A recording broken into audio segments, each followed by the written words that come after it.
Hey guys, welcome back. We are a couple weeks into October here and it is a beautiful, beautiful sunshiny day today. We've had like a week and a half of like just cloud and rain and like cold and miserableness. So we've kind of been stuck inside for an extended period of time and everything has just been really gloomy. So we got a couple beautiful, beautiful days here. It's about 65 and sunny. It's just glorious.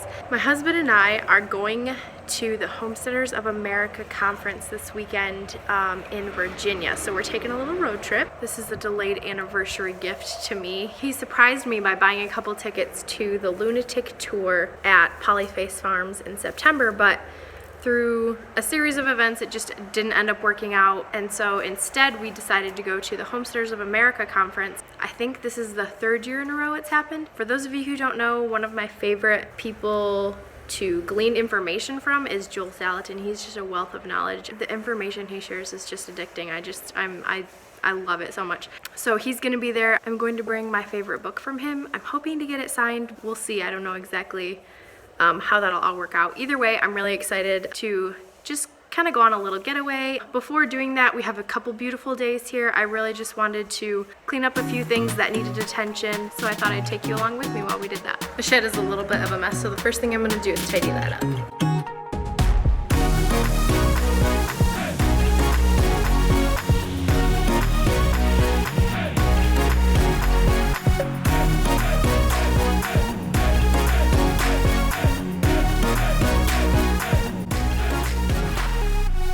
Wanted to show you a little friend that I had with me here.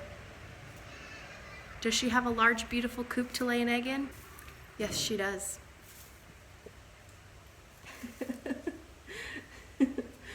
She is living her best life right here.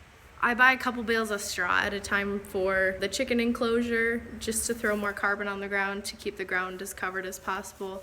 And so I have this 55-gallon drum that I put all the extra hay in, and the chickens have decided it's a good place to lay eggs. No, this is not a long-term arrangement.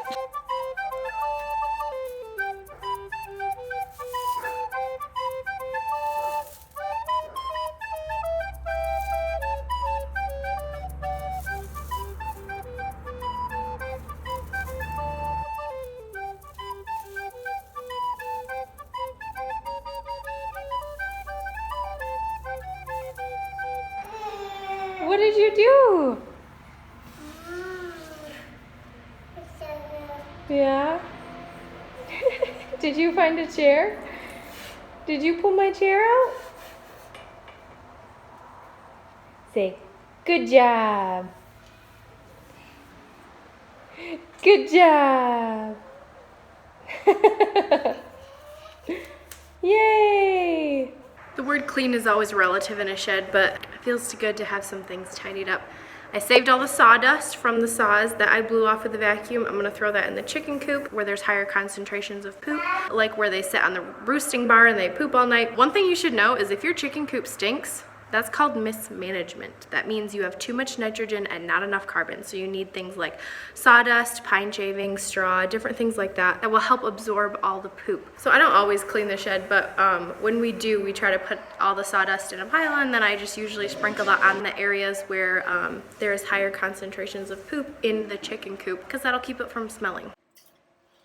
But just like that, we have 3 eggs in there. Here's a top tip. If you want to try to get your chickens to lay somewhere, you can get fake eggs or just throw a golf ball in their nesting box. In this particular case, this golf ball is in the wrong spot because they all keep coming in here to lay. Now that we're done with the shed, the next step is going to be emptying the garden. We have a lot of plants that are just overgrown, overworked. They're not going to produce much anymore this year, so we're just going to take them all out and throw everything in the chicken coop.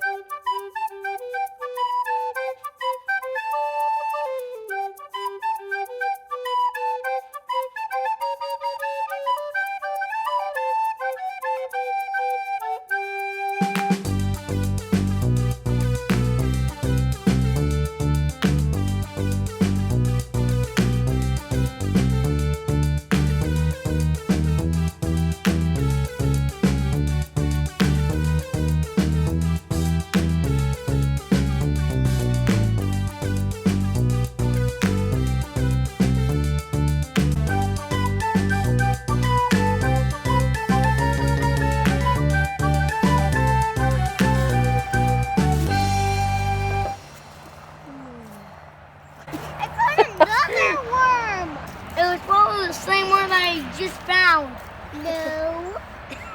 Okay, I buried it. It was a different one. Yeah. There you are.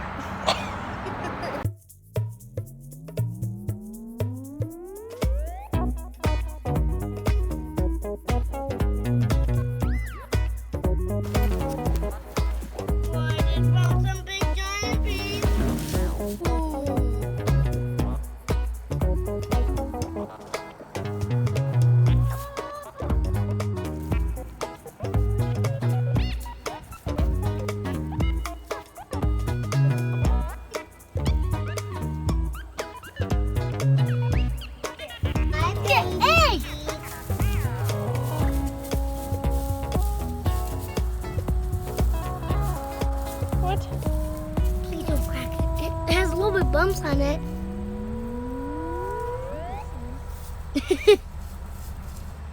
It's the next day.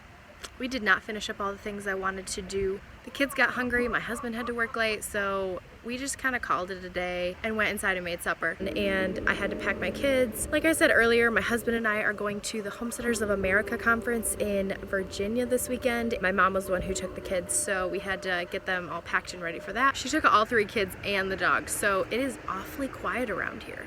Now that the kids are gone, I can finish up trimming up the gardens and everything. As much as it pains me to say this, yes, I think I'm going to take the tomato plants down. You can see here they're just looking really gnarly. There's still some fruit on there, but most of it's green and they're calling for frost in a few days. I'll just pick the ones that are green, probably put them in the windowsill and let them ripen that way, and then my kids will just eat them as they ripen.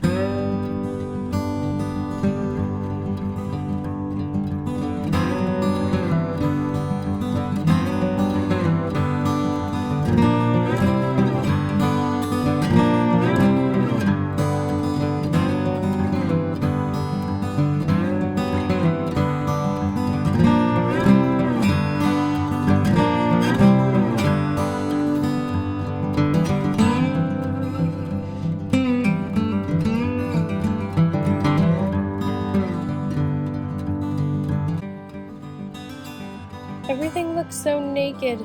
There's been so much greenery here for so long that it just looks so strange to have it all in a pile. So that kind of wraps up this video, guys. There wasn't really a main theme to this other than having you guys tag along with me as we come to the end of gardening season. Hen usually doesn't come out during the day, but she sees what I have in my hand. She knows what I have. She wants it. So yeah, anyway, hopefully you learned something. If not, hopefully this was at least entertaining. Thanks for hanging out with me, guys.